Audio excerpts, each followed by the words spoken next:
Good morning. Today we are going to start chapter number 2, part first, that is epidermal tissue system. So first we see introduction about the epidermal tissue system. All the tissues of the plant which perform the same function regardless of position or continuity in the plant body may be considered as to form together a tissue system. The epidermal tissue system forms the outer protective covering of the plants. It is represented in the primary plant body by epidermis. The epidermal tissue system is derived from the dermatogens of the apical meristem and forms the epidermis. During secondary growth, the epidermis may be replaced by another dermal system, the periderm, with the cork cells forming the new protective tissues. The epidermis usually consists of a single layer of cells. It covers the whole outer surface of the plant body. It is continuous except for certain small pores called stomata and lenticels. In meristematic region, the epidermis is undifferentiated. In older stem and root, it may have been destroyed by secondary growth. Okay, then next point, that is the structure of epidermal cells. The epidermal cells are parenchymatous in nature and compactly arranged without intercellular spaces. Cells appear more or less rectangular in cross section.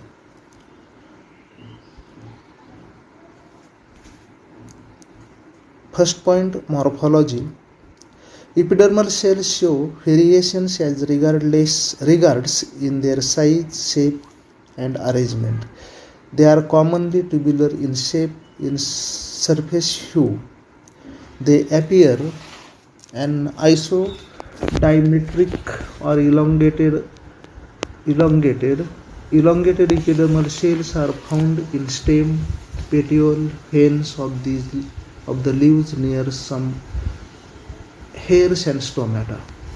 Epidermal cells in petal of flowers and many leaves may have irregular shapes and often with teeth and fingers due to environmental effects. In monocots, stem and leaves, these are elongated or even fiber-like in appearance. In general, elongated epidermal cells are found in stem, petiole, vein of leaves, adjacent to hair and stomata, etc. Their arrangement. Epidermal cells are generally compactly arranged.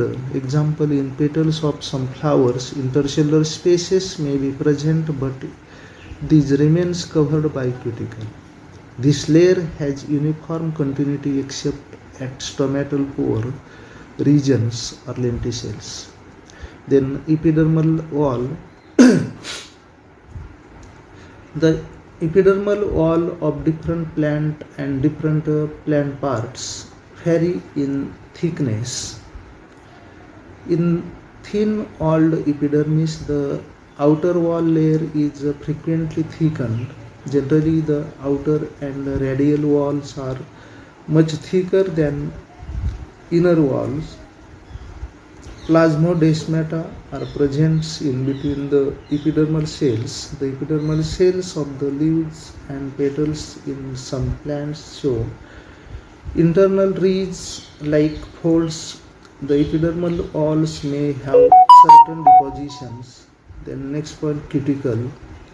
Cuticle is a fatty substance like wax in nature and is semi-hydrophilous with quality to absorb water. The cuticle is inert and resistance to oxidation, forming a layer on epidermis. It is present all over the plant body except in roots. The epidermis of root without a cuticle is called as epiblema.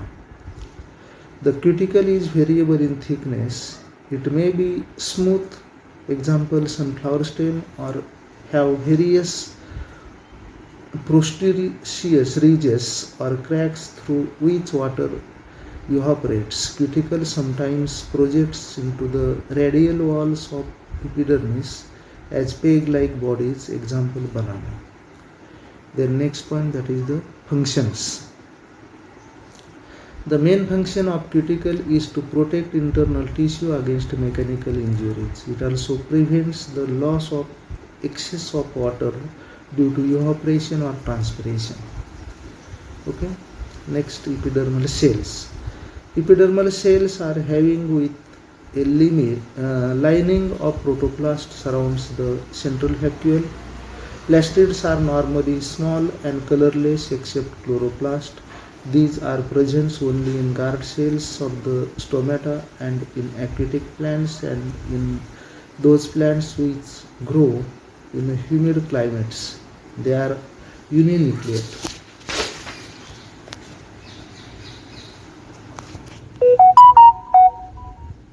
Then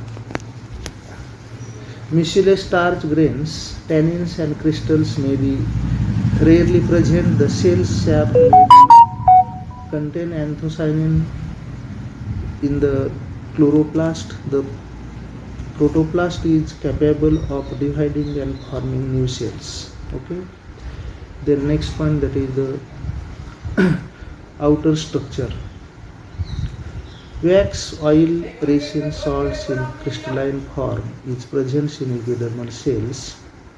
Lignin and silica etc. are also present in the epidermal cells of aerial parts. The crystalline waxy substance deposits in the form of granules, rods, often with hooked ends, network of tubes, isolated tubes, and more or less homogeneous layer. Lignified epidermal cells have been observed in Cycas and Pinus, leaves of grasses, and in few dicots. Silica is found in the epidermal cells of Episetum and grasses. Suberin is deposited in cork cells when they are formed during secondary growth.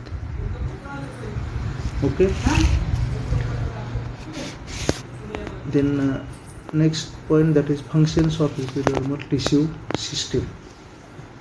This tissue system forms external covering and performs following functions. First, it protects internal tissue against mechanical injury except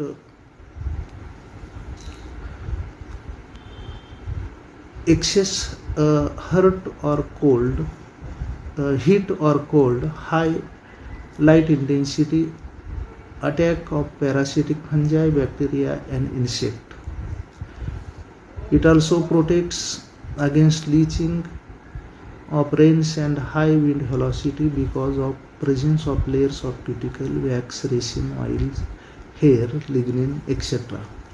Next, epidermis of few xerophytic plants store water and food material in the form of mucilage. Next, excessive evaporation of water from the tissue situated beneath the epidermis is protected by the epidermal layer due to presence of thick cuticle and other deposition.